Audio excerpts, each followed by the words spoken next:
people I meet who are very successful, people who really make you feel like you're the only person they're talking to. Simon Woodroffe, OBE, founded Sushi at the age of 45 in 1997 and has since launched an absolute empire. He's been labelled a genius by others, and today he offers some excellent life and business advice. Big Alex, Elite Personality. I'm here with Simon, who's very kindly taken the time to do a little podcast here today. Some excellent life and business advice, not only for myself, but also for you guys.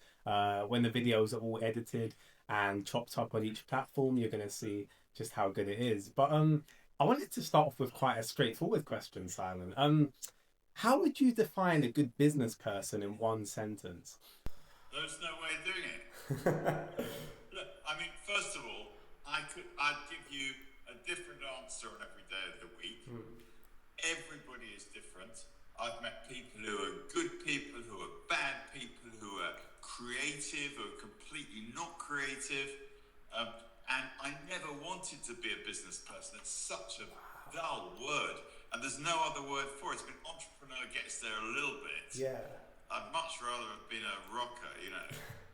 So I can't answer. There's no such thing as a good business person. There's no such thing as a good anything. Everybody's different, and every one of your audiences, you know, if they're listening to this, they should be looking to figure out who they are in the world and what their modus operandus is, how they operate. Yeah, because to be honest, I had a bit of a early life crisis recently. So I'm about to turn 25 in October. Tell me.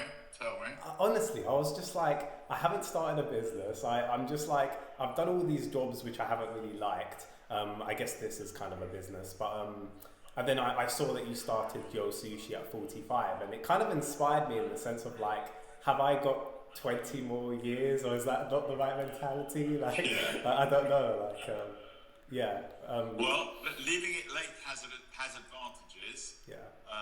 First of all, you can make lots of mistakes on other people's dime. Secondly, as you get into your 40s, there's a sort of call to action. There's a sort of moment you go, I'm going to run out of time unless I do something about it now. Yeah. So, you know, my mum always used to say there's never a convenient time to have babies. And it's the same with business or enterprise or anything. There's never a convenient time. It's when you're ready and when the opportunity arises and you put your head above the parapet and say, right, I'm in. Yeah, I've got a few people kind of around me who have like started a restaurant business, and obviously you've made it so successful, but it's like, is it one of the hardest industries to go in, and if so, why? I had the stage design business. I made some television films as a small business, lots of little startups. And I often think that a restaurant is what you do when you're in your mid-40s and you really can't think of anything else to do. And the chance of success in a restaurant business is fairly low. Lots of them fail. And everybody's got a good idea. And everybody's eating in restaurants, so they all think they can do it better. And, you know, I worked my butt off, and I was a creative. I'd come out of the stage design business. I'd been in show business. I always used to think that restaurants were show business. And I got and I found conveyor belt sushi, which was unusual. Sushi was the timing was very good, and I hit a kind of a sweet spot, and I did it well. You know, I'm not ashamed to say that I did it well, and it worked out. But it was pretty close to the edge quite a few times. I always say, you know, if you put it in dice terms, you know, you're rolling a dice to give a chance. I had to throw 4 or higher several times to survive, and I did throw 4 several times to survive. But I survived and thrived. And if you could stay in business and not run out of money and keep going, fabulous business restaurants and hospitality too. I'm in hotels now too, bigger than the restaurants. So fabulous business, but and farm, but. Yeah, a lot of things go along the way. There's a lot of things that go wrong along the way with anything. It's like, there's a calmness to you, despite probably all the stress it did take you. There's a calmness. Is that like an element that you have to have as an owner, or is it just something that develops with time? Well, I'm not sure if people who've been around me would always have said that I was calm. But yeah, the earlier you can get that demeanor. I mean, seriously, the people I meet who are very successful, at some level, and it's not entirely true, but at some level, they're engaging characters. You know, they're good listeners. Yeah. They're people who really make you feel like, you know, you're the only person they're talking to. You know, that's very, very helpful, I think, because in the end, you know, business or whatever it is that you do, you've got to, you know, if people like you, I mean, it's like being in a pop group, a band or something. You know, part of it is the music, but part of it is the personality. Yeah. And I think it's the same with running anything, or indeed being an elite personality is another one. Exactly. Yeah. I was hoping you were going to make that You've connection. got to, you look at what's your attributes. You've got a good smile. Thank you. That's what people tell you, isn't it? Yeah, I mean, I think my personality probably is my best attribute. I'd like to think so, anyway. Yeah, Definitely. and for everybody listening, work on it. Definitely. Work on it. Yeah. Smile more. Yeah. Honestly, I think that's. I part think of it's the a message. mix. I can be very serious. Yeah. You know, I can be really, really serious. But if you can mix that up with the other, Smiling and. it's a good formula. Yeah, because I feel like so often people take themselves too seriously, and it's like, does being unserious mean people don't take you seriously as a business person? I don't mean you, I mean like in general. If you're to be unserious, is that a bad thing? Or No, I think making everything into a joke is not a good idea.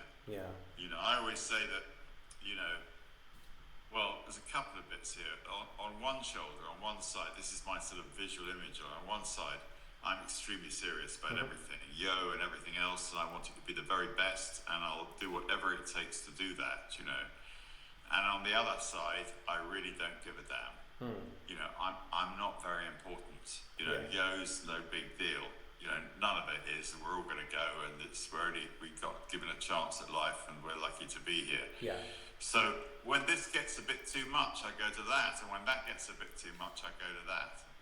But I think to have the ability to travel lightly through life and engage with people, and at the same time be extremely serious and you know, somebody that and reliable. Actually, it's another. I always say they say what's the greatest attribute, and I always say enthusiasm.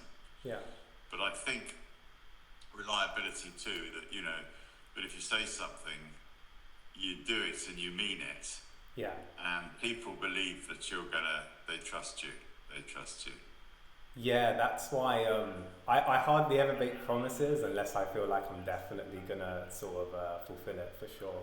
Of Yo online, Yeah. free, interactive, and online. Yes, free, interactive, and online. And actually, I've listened to the first segment.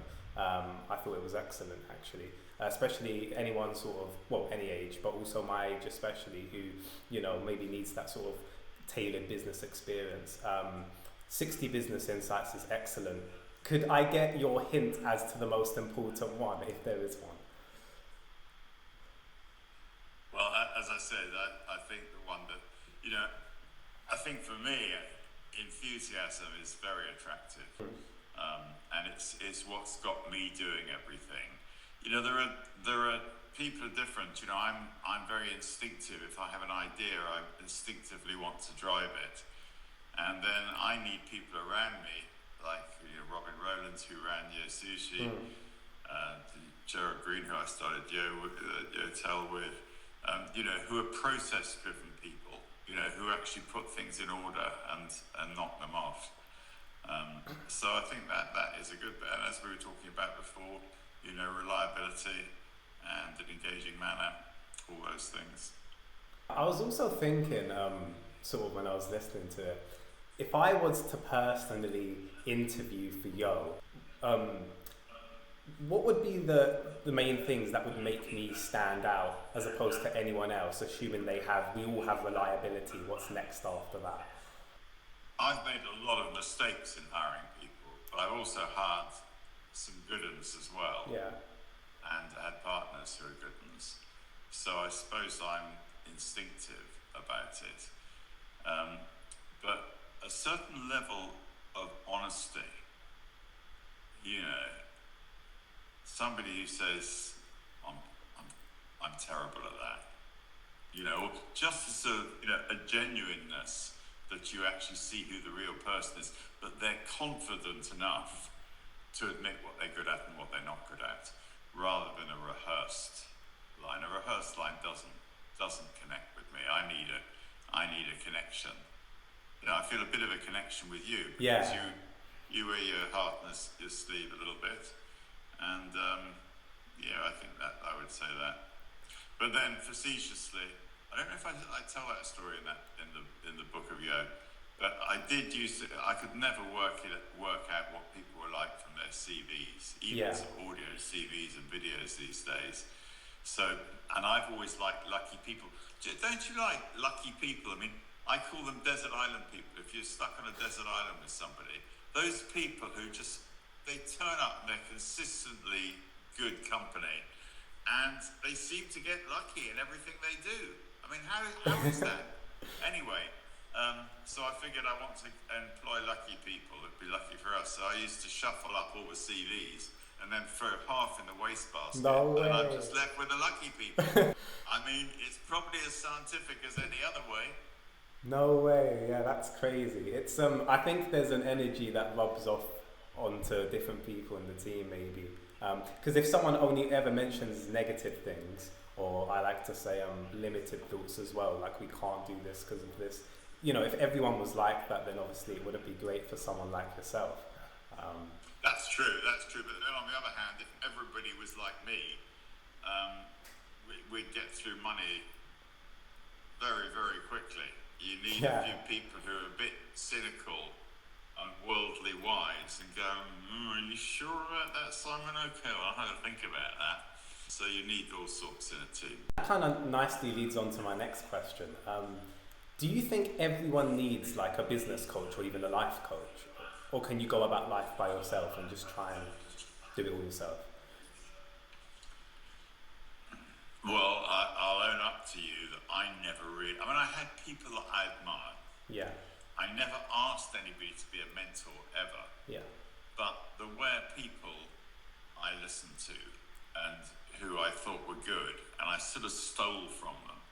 And I think, a lot of people ask me to be their mentor, and actually it's not a very good way, although we have got, maybe, I haven't really talked about it much, but with AI, there's an awful lot you can do, put it that way. Okay. But I say to people if they ask me to be a mentor, just don't ask me. There's a thing I call the 7 meeting rule. If you want to get something from somebody or persuade somebody, don't try to get them to say yes. Try to get them not to say no and go to 7 meetings or meet them 7 times. Right. I'm sure if I did 7 podcasts with you or had 7 conversations at the end of it, you could sort of slip into the conversation subtly that you were looking to do this or that, and I might pick up on it, because we all got antenna. We know what's going on. Yeah, definitely. Well, there you go. Yeah, I mean, I think one of the things I was thinking of too, just in general, is like, why do you think people have this need to flex materialistic assets instead of focus on wealth accumulation? Is it like a flaw in the human psyche, or is it a societal thing? In this world, whether it's in politics or about other people or about everybody seems to have an opinion about everything. I personally have had the cars, and I've had the Ferraris and the Porsches. I've had the yachts. I sailed across the Pacific on a big sailing yacht.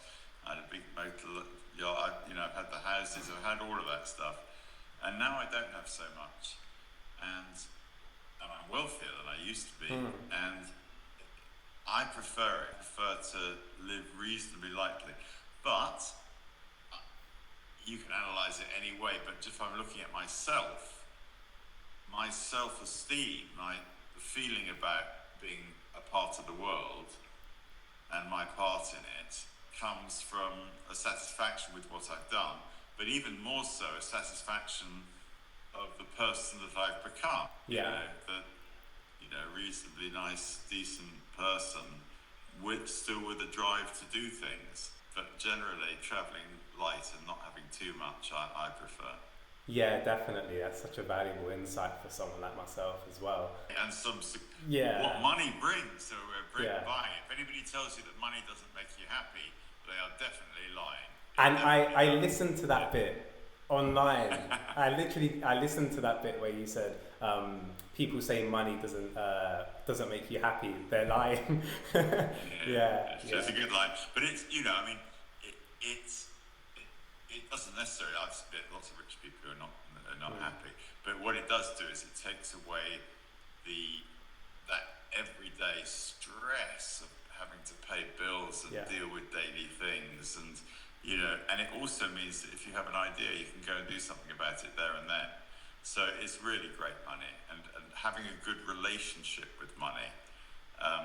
Not I'm desperate to get it. I want to do this. And I want to have this because it makes me look good. Yeah. Having money, can be really, really great, and having a nice relationship, and being able to say, I've got no shame whatsoever about saying making money is great.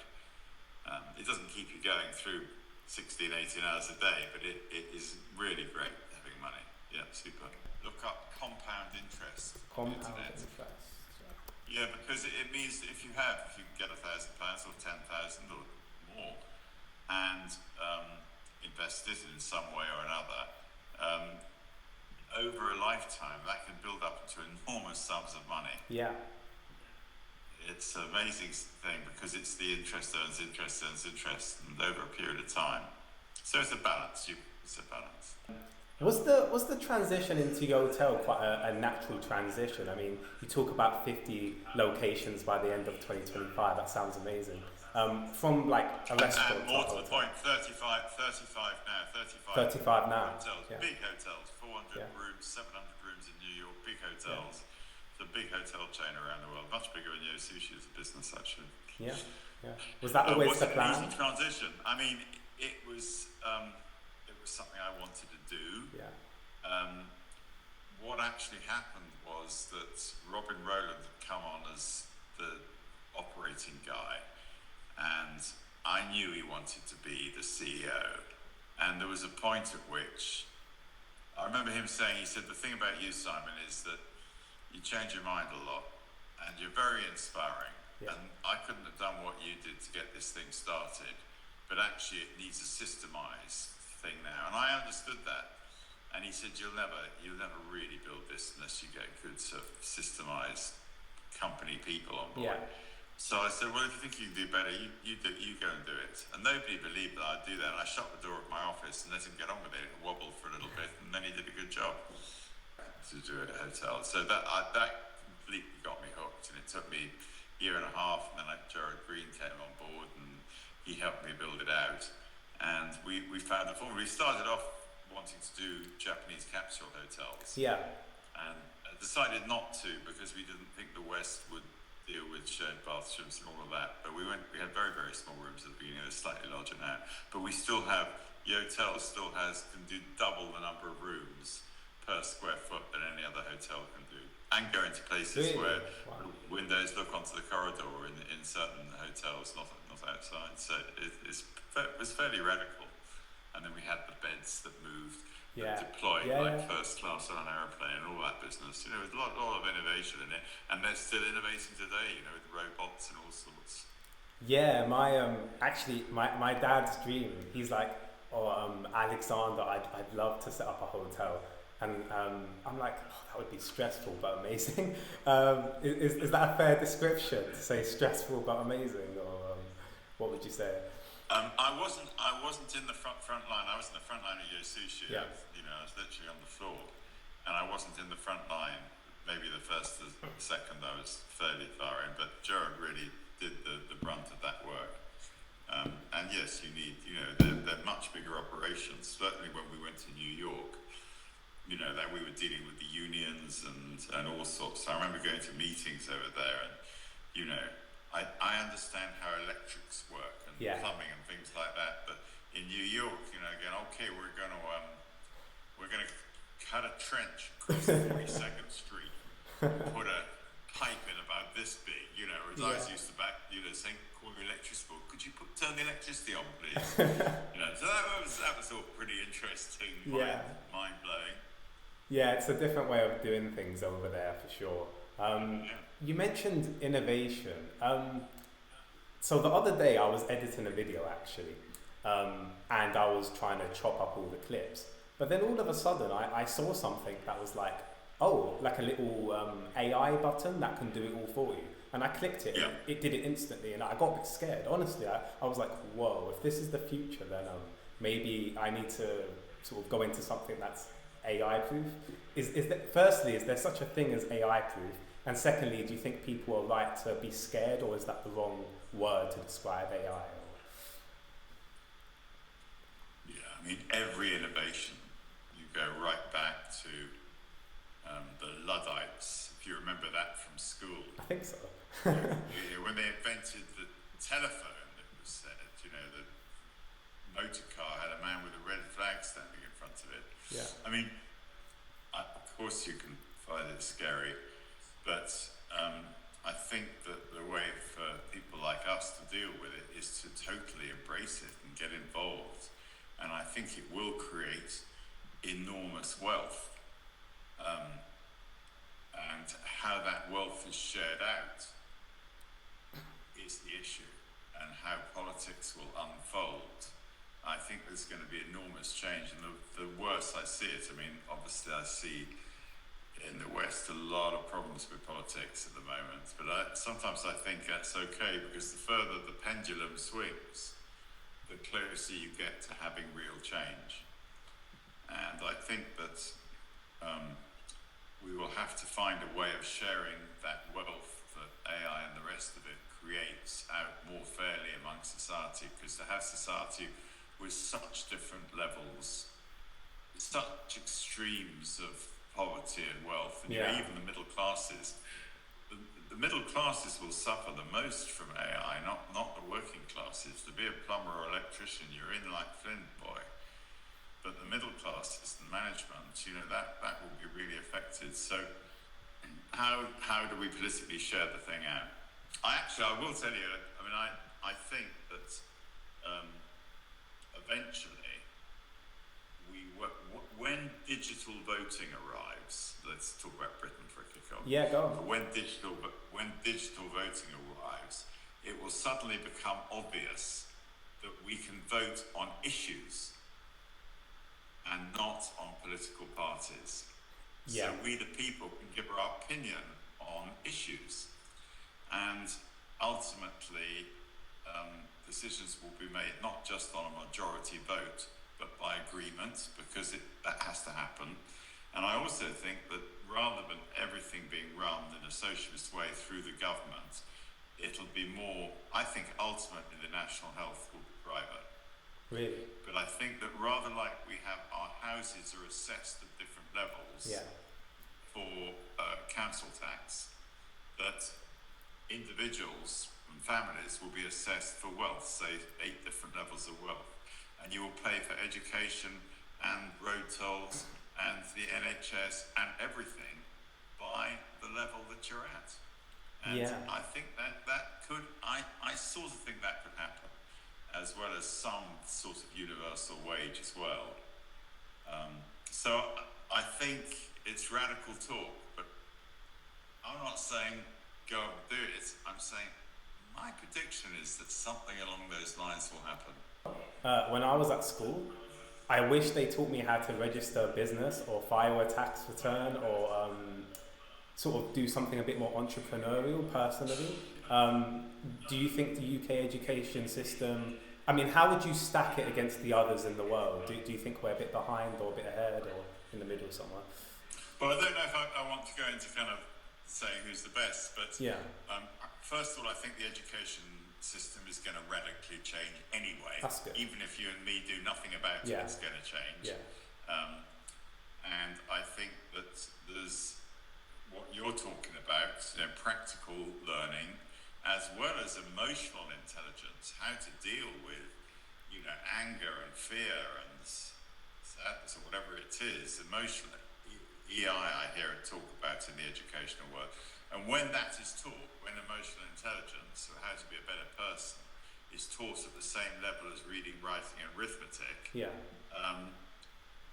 we'll be getting somewhere, I would say. And as you say, the practicalities of living in this very, very complicated world, because as for history and geography and this and this and this, it's all going to be instant, and we're going to have it here anyway. So we're going to be superhumans in that sense in time.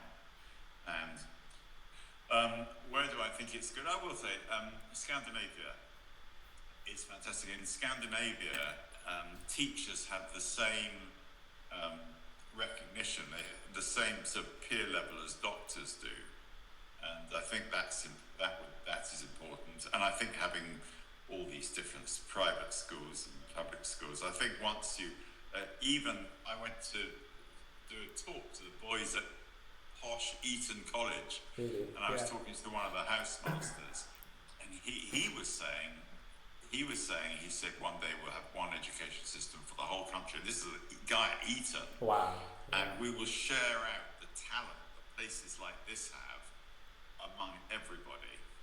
And as I say, that you'll be able to pay according to your wealth. You'll pay very little for the same education as the person who's paying a lot for the same thing, and you'll be able to go to the school of your choice. It's complicated stuff. Yeah. But, No, I've got a lot of hope for the future of education, because actually all the problems, the mess that we're in at the moment in the West and all over the world, will be solved not in the next 4 years by what politicians do, but in the next 24 years, if you like, by what happens in education.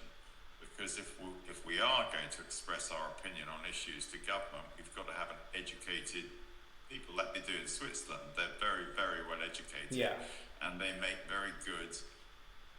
The people make very good decisions, and in fact, in Switzerland, they have an executive of 7 people whose job it is to implement the will of the people. Interesting stuff. Yeah, and it makes you think like, we definitely have a lot of progression to go. I think the Norwegians definitely in particular are quite progressive. With their area, geographical area is 5 times that's the UK. Yes. And I think they have 12, 15 million people in the whole of Scandinavia, and we have 70 in an area of a fifth the size. Yeah. So a lot easier. Yeah, that's so true. Yeah, I didn't really think of it like that. That's so true. Definitely. On yo.co.uk, you mentioned about your life's ups and downs. What I would like to know, I mean, I'm kind of annoyingly optimistic as well. What was the biggest up in your life, would you say, especially your early life, because you kind of referenced your early life. What was the biggest up? Ups and downs, my God. I remember I went to Marlborough College, another posh school. Yeah. It's Kate, they all went there, quite a few of them. And I left when I was 16. I got 2 O-levels, 2 equivalent to GCSEs, and I left there. And the Beatles' Sgt. Pepper's Lonely Hearts Club Band had just come out, and the Doors' first album had come out, and suddenly, before that time, you didn't get on the front page of a newspaper until you were 50. And suddenly the Beatles and pop people and everything, the whole world was changing. And, I left Love and Peace, grew my hair long, and I was a fully paid up, hippie. I can imagine it, kind of. That was good fun. Those were halcyon days, so that was an up. But then it came crashing down on me that I had to earn a living. And so that took a toll.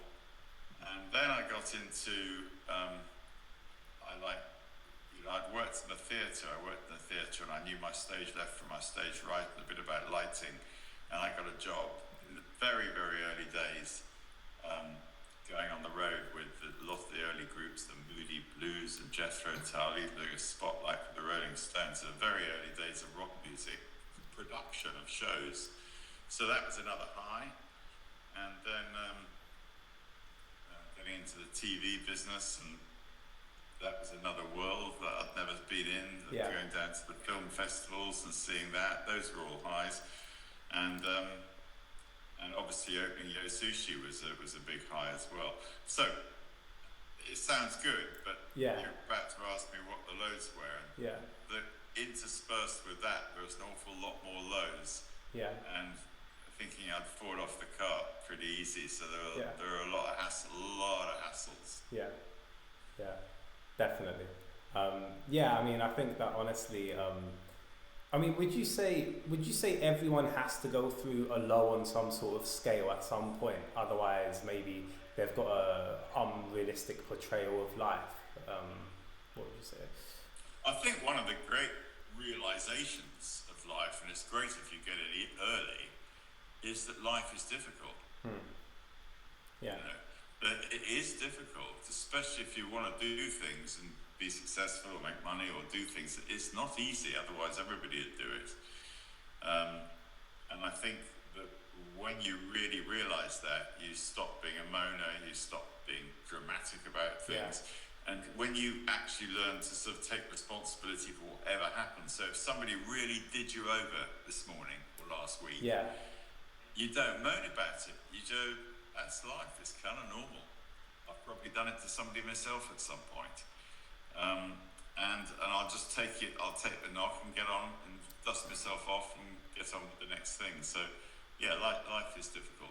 And of course that famous line that I love, which is that to be a great blues singer, you've got to have experienced the blues. Yeah.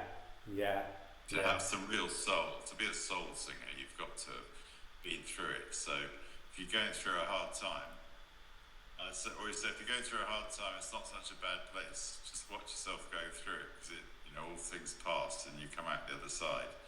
And if you've got a bit of a chip on your shoulder, or you're a bit angry, or you're a bit, that's not such a bad thing to have either, because that sort of anger and can make you determined to do something. Or if you're feeling a bit less than everybody else, you can bloody show them how good you are. That sort of feeling.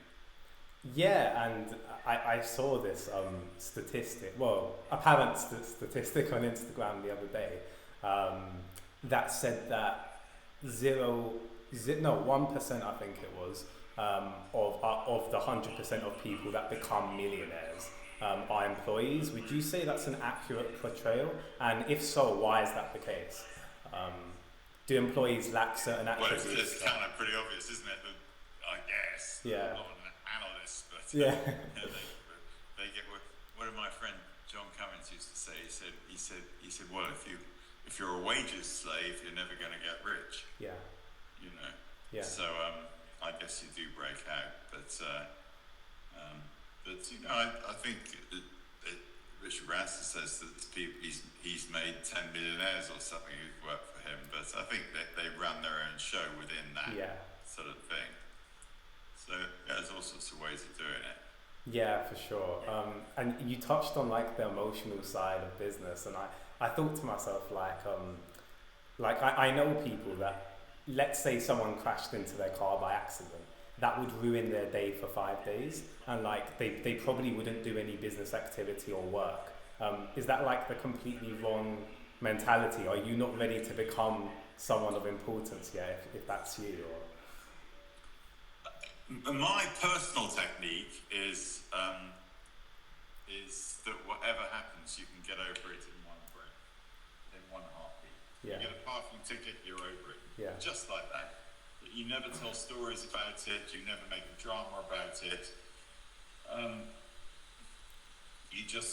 You're like, remember when we were younger, you used to have those super bouncy balls, super balls they were called, and you'd bounce them, and then they'd go higher than you bounced them. Yeah. And so to be somebody who bounces back, is worth cultivating. Yeah. Because what we're trying to be, I think, and what in a way what I always talk about isn't how to raise money or how to do a spreadsheet or how to do this, that, or the other. It's how to get yourself into a good place to be the sort of person that gets lucky and succeeds. And if it's right here and it's right as it comes out of your mouth, and you can be in the right place and you don't get too feared up, and or at least you feel the fear and do it anyway, and you don't get, read that poem. Isn't that the best poem in the British language? Saying Rudyard Kipling's, if you can make a heap of all your winnings and risk it on one turn of pitch and toss, and lose and start again at the beginning and never breathe a word about your loss. If you can see the things you gave your life to broken and stoop and build them up with worn out tools, etc., etc. Yeah, my English degree has come in handy there. Definitely. Yes, exactly. Definitely. Honestly, it just has me thinking about so much. One question I was thinking is sort of thinking how to phrase it as well. Like, if there's one attribute someone could take from the Young brand and implement it in their own business, or one thing or element sort of thing, what would you recommend, if anything, or what would you say? Well, I hope that, I always set out to be the kind of new Virgin, which we're not. We've got the hotel and Sushi and homes are bubbling away, and we had some clothes, and it's not really as big as I'd always thought. And it maybe still will be. Yeah.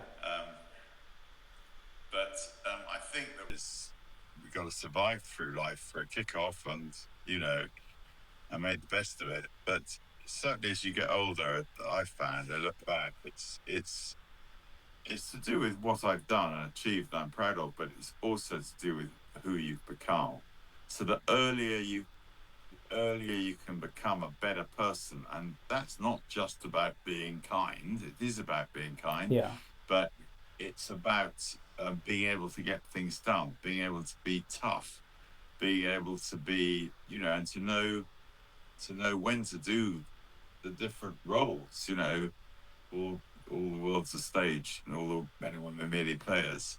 So to develop yourself to really be the best, if you just got up in the morning and did everything that that would help you, you would become a superhuman being. And it's doable. And the younger you start, the better. Have a go at being a really superhuman being at every level.